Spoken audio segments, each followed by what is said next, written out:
जय हिंद, जोहार झारखंड। मैं शमशाद आलम। आज जिस मुद्दे पे बात करने वाले हैं वो मुद्दा है झारखंड के लोगों का जान इतना सस्ता है कि एक मामूली नौकरी के लिए उनको अपना जान गंवाना पड़ रहा है। आज इसी के ऊपर बात होगा और सारी बात विस्तार रूप से करेंगे। वीडियो में आप लोग अंत तक बने रहिएगा। और इस दरमियान में जो है कि कितनी क्रूरता से जो है कि प्रेम महतो को मारा गया कि भाई कि उनकी जान ही चली गई। यानी कि यहाँ पर मौत की हम बात नहीं करेंगे। एक यानी कि झारखंडी लड़ते लड़ते जो है कि अपनी जान की शहादत दे दी। आज इसी के ऊपर बात होगा। आप लोग वीडियो में अंत तक बने रहिए। चलिए चलते और सारी बात को विस्तार रूप से समझते हैं कि बोकारो जिला का एक घटना है और उस घटना में जो है कि सीआईएसएफ की लाठी से इतना जोरदार प्रहार किया गया कि वहां के जो रैयती है, जो विस्थापित है, उनकी जान चली गई। अब इस मामला को थोड़ा सा और विस्तार से समझिए। एक कंपनी है बीएसएल कंपनी, जो काफी वर्ल्ड लेवल पे जो है कि फेमस है। उसमें अप्रेंटिस संघ के लोग जो है कि वहां पर डिमांड कर रहे थे, अपने आंदोलन कर रहे थे, धरना पे बैठे हुए थे। वही गांधी का देश जहां पर धरना करने की इजाजत पूरी भरपूर तरीके से, और हमारा फंडामेंटल राइट्स भी है, हमारा अधिकार भी है कि हम धरना आंदोलन कर सकते हैं शांतिपूर्ण तरीके से। जब एक बात बताइए, उस कंपनी में अप्रेंटिस करने वाले जो हैं कि छात्र या वहां के विस्थापित युवा जब अपनी मांग को मांग रहे थे और वहां पे शांतिपूर्ण तरीके से धरना में बैठ के आंदोलन कर रहे थे, तो फिर कंपनी के प्रबंधन जो है इतनी क्रूरता क्यों दिखाई कि अपने सीआईएसएफ को उन्होंने कहा कि लाठी चार्ज करो। और जब लाठी चार्ज किया गया तो इस तरीके से लाठी चार्ज किया गया कि जान ही निकल गई। यानी कि ऐसा हुआ कि प्रेम कुमार महतो को इस तरीके से बर्बरता से लाठी से मारा गया कि उनकी जो है कि भाई क्या बोले कि उनकी मौत हो गई, और एक दर्दनाक मौत हो गई। अब इस बात को लेकर पूरे जो है कि झारखंड में चर्चा हुआ। अब झारखंड में जब चर्चा हुआ तो इसी दरमियान में आप ये देखेंगे कि भाई कि कल जो है कि जयराम महतो विधानसभा गए थे। वो जिस समिति का वो सदस्य है, उस समिति का वो बैठक में गए थे। इसके बारे में मैंने वीडियो बनाया। लेकिन जैसे ही जयराम महतो को पता चलता है, चलने के बाद वो जो है कि बोकारो आते हैं, और वहां पर जाने के बाद उनके साथ एक घटना भी होती है, उसके बारे में भी बात करेंगे। लेकिन थोड़ा सा पहले कंपनी की सारी कहानी पर थोड़ा बात करते हैं कि आखिर क्या है। यानी कि समझिएगा बात को। हाय रे हमर सोना झारखंड वाली बात है कि आपने जमीन दिया, झारखंड के लोग उस कंपनी को अपना जमीन दिया, और ये कोई छोटी मोटी जमीन नहीं दिया। जमीन आने की आपका कहा जाता है कि 33,000 एकड़ जमीन जो है कि बीएसएल कंपनी को दिया गया, जो बोकारो में है। यानी कि 33,000 एकड़ जमीन दिया गया। उसमें से यानी कि वो कंपनी अधिग्रहण किया। वो जमीन किसका था? बीएसएल का तो नहीं था, वो वहां के रैयती लोगों का था। कहा यह जाता है कि 64 मौजा और 84 गांव विस्थापित हुए, ऐसा कहा जाता है।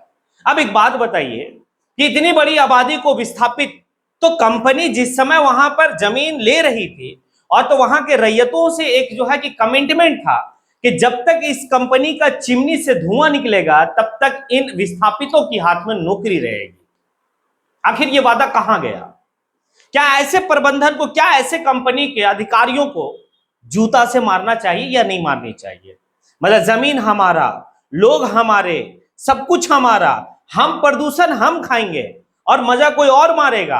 और जब हम एक छोटी सी मामूली नौकरी के लिए अगर धरना पे बैठे हैं तो उनकी प्रहार इस तरीके से होगी कि हमारी दम ही निकल जाए। खैर, ये कब तक चलेगा? ये सवाल पूछता है युवा, आखिर ये कब तक चलेगा? लेकिन यहां पर बात थोड़ा सा और समझिएगा। इसी जो है कि बोकारो में 28 ऐसा जो है कि विस्थापित लोगों के लिए एक जो है कि संघ बना हुआ है, कमेटी बना हुआ है, सब अलग अलग टुकड़े में बटे हुए हैं। आए दिन इस तरह की घटना को देखने को मिलता है। अगर ये पूरी जो है संघ अगर 28 संगठन एक संगठन में तब्दील हो जाए तो हमें लगता है कि ऐसी ऐसी कंपनियों को तो जो है कि ऐसे ही जो है कि भाई बात मानना पड़ेगा, और इसको ऐसे ही उखाड़ के फेंका जा सकता है। इनके प्रबंधन जो क्रूर नीति है, ये एक बात है। अब यहां पर थोड़ा सा और समझिएगा। इस बात को लेकर जयराम महतो आज ही नहीं, कई बार जो है कि झारखंड के झारखंडियों को इस बात का आगाह किया है। भाई सदन में उन्होंने बोला है, और विस्थापितों के लिए सबसे ज्यादा कोई मुद्दा अगर उठाया होगा, जयराम महतो उठाया है, और अभी तक उठाते ही रह रहा है। अब इस दरमियान में आप देखेंगे कि अब चलिए वहां समझते हैं कि जयराम महतो जब रांची के आने के क्रम में जब उनको खबर मिला वो रांची से तुरंत बोकारो पहुंचे, तो इस दरमियान में उनका गाड़ी जो है कि नया स्कॉर्पियो जिस गाड़ी को वो लिए हैं आने की 1947 नंबर का, उसका जो नेम प्लेट और नंबर प्लेट है दोनों कबाड़ दिया गया आने की, मतलब उनके ऊपर जो है कि एक कहा भी जा रहा है कि थोड़ा सा नोकझोंक भी हुआ। आखिर वो कौन लोग थे जो जयराम महतो के साथ बोकारो में बदतमीजी किए, और आखिर उनका नंबर प्लेट और नेम प्लेट क्यों जो है कि उखाड़ के फेंक दिए लोग, वो कौन थे? तो पता ये चलता है कि वहां के जो वर्तमान के विधायक श्वेता सिंह यानी कि समरेश सिंह की बहू, वो इस बात को कहती है कि यहाँ पर नेता आएंगे, अपना नेतागिरी चमकाएंगे, चले जाएंगे, रहना हमको है, और हम जो है कि आज एक विधायक के नाते नहीं, हम एक माँ के नाते, एक बेटी के नाते, एक बहू के नाते जो है कि हम विस्थापितों के साथ खड़े हैं। सवाल है श्वेता सिंह जी से जो वर्तमान की विधायक है बोकारो से, आप विस्थापितों के साथ खड़े हैं तो फिर वो आंदोलन जो लोग कर रहे थे फिर उनको आप हक क्यों नहीं दिलाए? हक दिलाना चाहिए था। अगर उनको सही टाइम पे अप्रेंटिस कंप्लीट होने के बाद उनको अगर जो है कि कंपनी में नियोजन मिल गया होता तो शायद हमें लगता है कि प्रेम कुमार महतो का जान नहीं गया होता, प्रेम कुमार महतो आज हम लोगों के बीच में होते और इतना बड़ा आंदोलन नहीं होता। लेकिन आपने ऐसा नहीं किया। फिर जयराम महतो जो है इस बात को कहते हैं कि आखिर श्वेता सिंह जो है कि इस बात को इसलिए मेरे साथ जो है कि उनके जो गुर्गे हैं या उनके जो समर्थित लोग हैं वो मेरे साथ इसलिए उलझे क्योंकि वो जानता है कि जयराम महतो आया है, अब विस्थापितों की बात होगी और यहाँ पे सारा पोल खोला जाएगा। आखिर जयराम महतो चुप रहने वाले कहाँ हैं? वो इस बात को तो कह ही दिए कि श्वेता सिंह के जो पति है वो लगभग जो है कि वहां पर करोड़ों और अरबों रुपया का उस कंपनी में उनका ठेका चलता है, तो आखिर श्वेता सिंह कैसे जो है किसी को हावी होने देगी बोकारो में? लेकिन मैं मानने वाला नहीं हूं, मैं विस्थापितों के साथ खड़ा हूं। और जयराम महतो ने एक ऐलान किया जो बहुत बेहतर तरीके से वो ऐलान किए कि ये इस तरीके की से अगर घटना होती है और जितने भी बोकारो में संगठन है विस्थापितों के लिए, अगर वो 28 संगठन एक हो जाता है और झारखंड के युवा, झारखंड के झारखंडी लोग अगर एक प्लेटफॉर्म पे आते हैं तो ये सिर्फ जो है कि आंदोलन झारखंड व्यापी आंदोलन, राज्य व्यापी आंदोलन नहीं होगा, ये देश व्यापी आंदोलन होगा। जब देश व्यापी आंदोलन होगा तो ये जितने भी कंपनियों का मनमानी तरीके से कार्य हो रहा है,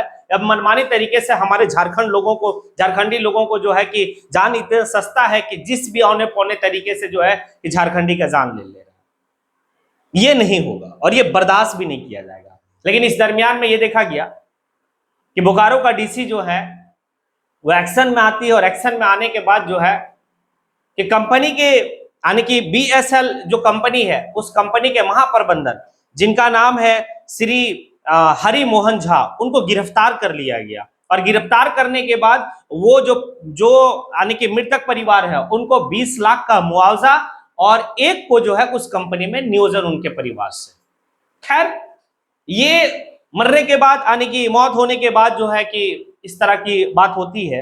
अगर समय रहते जो है कि अगर बात समझा जाए तो हमें लगता है कि हमारे झारखंड के लोगों का, झारखंडी लोगों का जान नहीं जाएगा और हम एक अच्छी जिंदगी बिता सकते हैं। ये सोचने का विषय है और आखिर कब तक जो है कि हम कब जागेंगे? हमें तो जागना चाहिए क्योंकि हमारी जान इतने कूड़े कूड़े करकट के जैसा, कीड़े मकोड़े का जैसा जो है कि झारखंड में ये कंपनी वाले लोग हमारी जान लेते रहते हैं।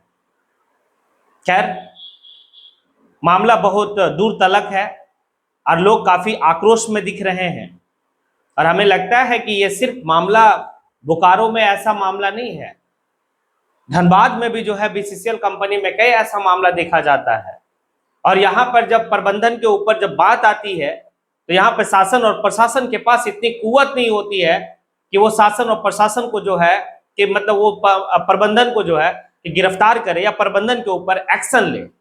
लेकिन यही अगर कोई गरीब के साथ कुछ होता है या गरीब कर बैठता है तो भाई मुंह छाटते हुए जो है कि प्रशासन आएगा, गाली गलौज करते हुए जो है कि मारपीट करेगा। BCCL में कई ऐसा घटना देखने को मिला है, झरिया का कई ऐसा घटना है। अभी आउटसोर्सिंग कंपनी वहां जो चल रही है उस कंपनी में कई ऐसा घटना है, मृतक के परिवार वहां मुआवजा मांगने गया है, लेकिन जो है कि किस तरीके से वहां का थाना के जो मतलब पुलिस लोग है या फिर जो है कि प्रशासन है किस तरीके से बर्बरता तरीके से जो है कि उनको मारा। मृतक परिवार के फैमिली को जो कंपनी से मुआवजा मांगने गया उसको ऑलरेडी मारा। इस तरह की घटना देखने को मिलता है। खैर जागने की वक्त है, अगर हम जागेंगे तो बचेंगे और अगर हम नहीं जागेंगे तो यही हाल हमारा, यही हसर हमारा। इस गांधी के देश में जो शांतिपूर्ण तरीके से आंदोलन करने का अधिकार है, वहां पर जो है कि लोग को लाठी से इतना मतलब बर्बरता तरीके से प्रहार किया गया कि भाई उनकी जान चली गई।